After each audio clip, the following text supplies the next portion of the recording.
आदाब नमस्कार, मैं शाहिद उमर। स्वागत है आप सभी का सियासत टीवी के साउथ इंडिया एक्सप्रेस में। आइए देखते हैं मुख्य समाचार।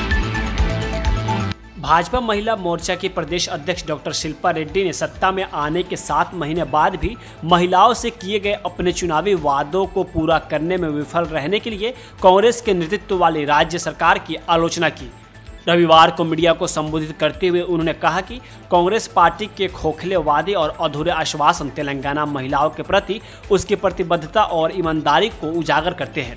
उन्होंने कहा कि सबसे दुर्भाग्यपूर्ण पहलू यह है कि राज्य सरकार और कांग्रेस के पास दिए गए आश्वासनों को लेकर कोई स्पष्ट कार्ययोजना नहीं है। राज्य में महिलाओं और बच्चों के खिलाफ अत्याचार करने वालों के खिलाफ सख्त और तत्काल कार्रवाई की मांग करते हुए उन्होंने कहा कि भाजपा महिला मोर्चा तब तक अपनी लड़ाई जारी रखेगी जब तक राज्य सरकार अपने वादे पूरे नहीं कर लेती।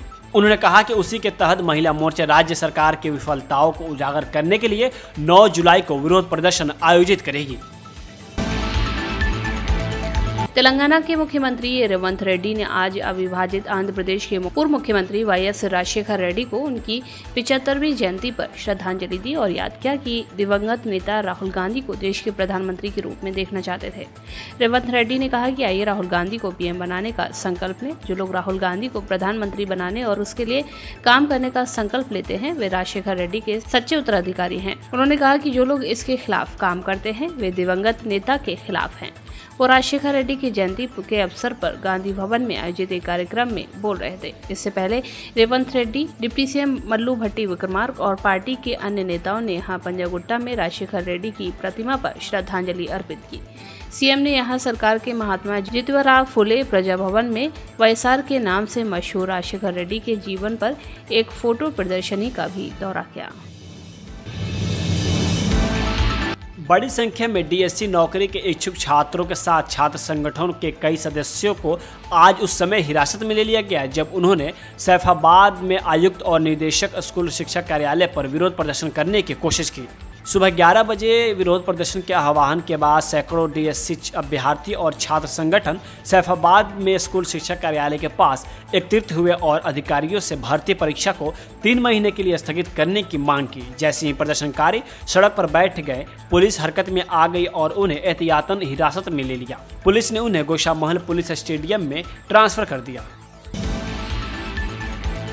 केंद्रीय गृह राज्य मंत्री बंदी संजय कुमार ने कहा कि पीएम मोदी की 100 दिवसीय कार्य योजना के तहत करीमनगर जातियाल विस्तार कार्य के लिए निविदाओं को 15 दिनों में अंतिम रूप दे दिया जाएगा। रविवार को एनएच के अधिकारियों के साथ करीमनगर संसदीय क्षेत्र के तहत राष्ट्रीय राजमार्ग विस्तार कार्य की समीक्षा करते हुए उन्होंने करीमनगर जातियाल करीमनगर वारंगल एनएच 563 के चौड़ीकरण कार्यों पर मुख्य ध्यान देने पर जोर दिया।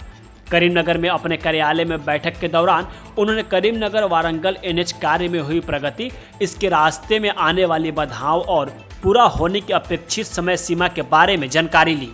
उन्होंने भूमि अधिग्रहण प्रक्रिया की गति सहित करीमनगर से जतियाल तक काम के निष्पादन में देरी के कारणों का जायजा लिया। बंदी ने कहा कि करीमनगर जगतियाल एनएच चौड़ीकरण कार्य की निविदा प्रक्रिया 15 दिनों के भीतर शुरू हो जाएगी। साथ ही सितंबर तक टेंडर प्रक्रिया पूरी होने और काम शुरू होने की संभावना है, क्योंकि 100 दिन की योजना में करीमनगर जतियाल रोड को चौड़ा करने का भी पहलू है।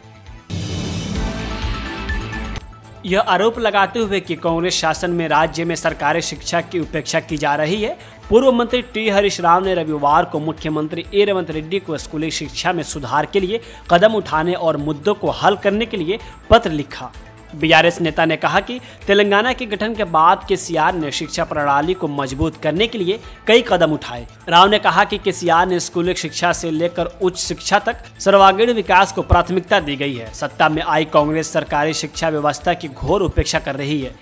अपर्याप्त सुविधाएं, शिक्षकों, पाठ्य पुस्तकों, कपड़ों और पीने के पानी की कमी और वेतन भुगतान में देरी जैसी समस्याएं तेलंगाना में शिक्षा को प्रभावित कर रही है। यह याद दिलाते हुए कि सीएम शिक्षा विभाग के भी प्रभारी थे, राव ने कहा कि रेवंत केवल राजनीतिक मुद्दों को उच्च प्राथमिकता दे रहे थे और सार्वजनिक समस्याओं को हल करने पर बिल्कुल भी ध्यान केंद्रित नहीं कर रहे थे। उन्होंने कहा, आपने सत्ता में आने के बाद 7 महीनों के दौरान कुछ भी नया नहीं किया है। पिछली सरकार ने जो किया था उसे जारी रखने में भी आपकी सरकार विफल रही है। भारत मौसम विज्ञान विभाग हैदराबाद ने चेतावनी जारी की है क्योंकि राज्य में आज बारिश और तेज सतही हवाएं चलने की संभावना है। हैदराबाद में भी हल्की से माध्यम बारिश या गरज के साथ बौछारें पड़ने, बिजली चमकने और तेज हवाएं चलने की संभावना है। मौसम विभाग ने यह भी अनुमान लगाया है कि कल भी भारी बारिश और तेज सतही हवाएं जारी रहेंगी। कल तक भारी बारिश और 12 जुलाई तक तेज सतही हवाएं चलने की आशंका को देखते हुए विभाग ने येलो अलर्ट जारी किया है। IMD हैदराबाद ने भी अपेक्षित बारिश को देखते हुए शहर के लिए येलो अलर्ट जारी किया है, लेकिन केवल 9 जुलाई के लिए। दक्षिण पश्चिम मानसून में अब तक तेलंगाना में ज़रूरत से ज़्यादा बारिश हुई है। राज्य में सामान्य 175.6 मिमी के मुकाबले 210.6 मिमी बारिश हुई है, जो 20% का विचलन है। TDP सुप्रीमो और आंध्र प्रदेश के मुख्यमंत्री एन चंद्रबाबू नायडू ने घोषणा की है कि पार्टी आंध्र प्रदेश और तेलंगाना के लिए एक अलग राजनीतिक रणनीति अपनाएगी। आंध्र प्रदेश के मुख्यमंत्री बनने के बाद तेलुगु देशम पार्टी प्रमुख ने रविवार को पहली बार NTR ट्रस्ट भवन में TDP तेलंगाना इकाई के नेताओं के साथ बैठक की। पार्टी कार्यालय में पार्टी नेताओं ने उनका जोरदार स्वागत किया। नायडू ने पार्टी कैडर के समर्पण की सराहना की और कहा कि हालांकि पार्टी पिछले 10 वर्षों से सत्ता में नहीं है, लेकिन कैडर पार्टी के झंडे को ऊंचा उठाए हुए हैं। उन्होंने राज्य में युवा और शिक्षित युवतियों को नेतृत्व सौंपते हुए TDP तेलंगाना इकाई को जल्द ही पुनर्जीवित करने की अपनी योजना पर जोर दिया। पार्टी के पुराने गौरव को पुनर्जीवित करना उनका कर्तव्य होगा। उन्होंने कहा कि जब तक तेलुगु भाषी लोग हैं, तेलुगु देशम की तेलंगाना में मौजूदगी रहेगी। नायडू ने कहा कि पार्टी का जन्म तेलंगाना में हुआ था। साउथ इंडिया एक्सप्रेस यही होता है समाप्त। मुझे दे अब इजाज़त। बाकी खबरों के लिए बने रहें सियासत टीवी के साथ।